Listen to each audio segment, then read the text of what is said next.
Hi friends, எல்லாருக்கும் காலை வணக்கம். எல்லாருமே எப்படி இருக்கீங்க? நல்லா இருக்கீங்களா? நான் நல்லா இருக்கேன். நீங்களும் நல்லா இருப்பீங்கன்னு நம்புகிறேன். நேற்று காலையில் பார்த்தீங்கன்னா பசங்களுக்கு லஞ்சுக்கு சிம்பிளான ரெசிபி தான் நான் செஞ்சு அனுப்பிச்சி விட்ருந்தேன். அதுக்கப்புறமா என்னோடய ஹஸ்பண்ட் வீட்டில் இருந்தனால அவங்களுக்கு அந்த மாதிரி சிம்பிளான சாப்பாடெல்லாம் சில நேரம் சாப்பிட்டுக்குவாங்க, சில நேரம் வந்து வேணான்னு சொல்லிடுவாங்க. அப்புறம் அந்த சமையலை இட்டே வீட்டில் வந்து சண்டை வந்துடும்.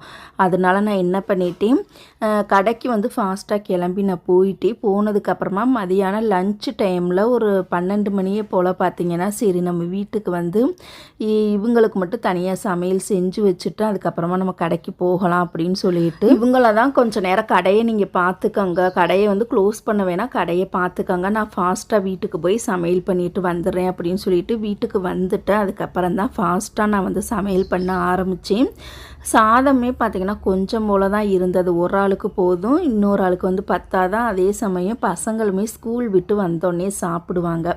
அதனால் சரி இன்னொரு முறை நம்ம சாதத்தை வடிச்சிடலாம் அப்படின்னு சொல்லிட்டு ஃபஸ்ட்டு எடுத்ததுமே இந்த தக்காளி தொக்கு செய்கிறதுக்கு நான் ஸ்டார்ட் பண்ணிட்டேன்.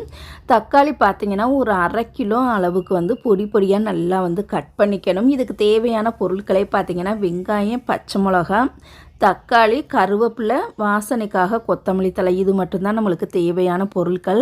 ஃபஸ்ட்டு வந்து எண்ணெய் நல்லா ஊற்றிட்டு எண்ணெய் காஞ்சதுக்கப்புறமா கடுகு போட்டணும். கடுகு பொரிஞ்சதுக்கப்புறமா வெங்காயமும் பச்சை மிளகாயும் போட்டு நல்லா வதக்கிட்டு அதுக்கப்புறமா பொடியாக நறுக்கிய இந்த தக்காளியையும் போட்டு நல்லா வந்து வதக்கிடணும். நல்லா வதக்கிட்டு அப்படியே மூடி வச்சிடணும். உப்பு மிளகாய்த்தூள் எதுவுமே போடாமல் அப்படியே நம்ம வந்து ஒரு 10 நிமிஷத்துக்கு மூடி வச்சுட்டு அடுப்பை பார்த்திங்கன்னா ஹையாக நல்லா ஆனில் வைக்காமல் சிம்முக்கும் ஆணுக்கும் நடுவில் அந்த ஸ்டேஜில் வந்து நம்ம அடுப்பை வச்சுட்டு ஒரு 10 நிமிஷம் மூடி வச்சிடணும்.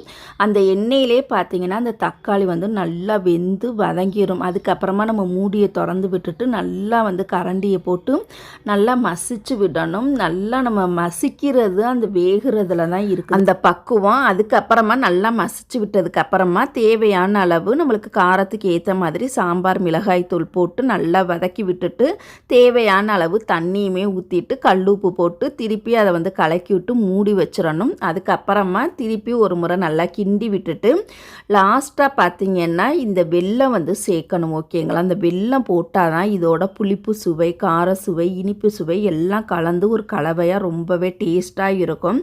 அதுக்கப்புறமா இறக்க போகும்போது இந்த கொத்தமல்லி தழை கண்டிப்பாக போடணும். கொத்தமல்லி தழை போட்டாலே அதோட சுவை பார்த்திங்கன்னா இன்னும் கூடுதலாகவே இருக்கும். இந்த தக்காளி தொக்கு பார்த்திங்கன்னா சுட சுட சாதத்தில் போட்டு சாப்பிட்டா நல்லா டேஸ்ட்டாக இருக்கும். சப்பாத்தி, தண்ணி சாதம், தயிர் சாதம் இது எல்லாத்துக்குமே ரொம்ப ருசியாக டேஸ்ட்டாகவே இருக்கும்.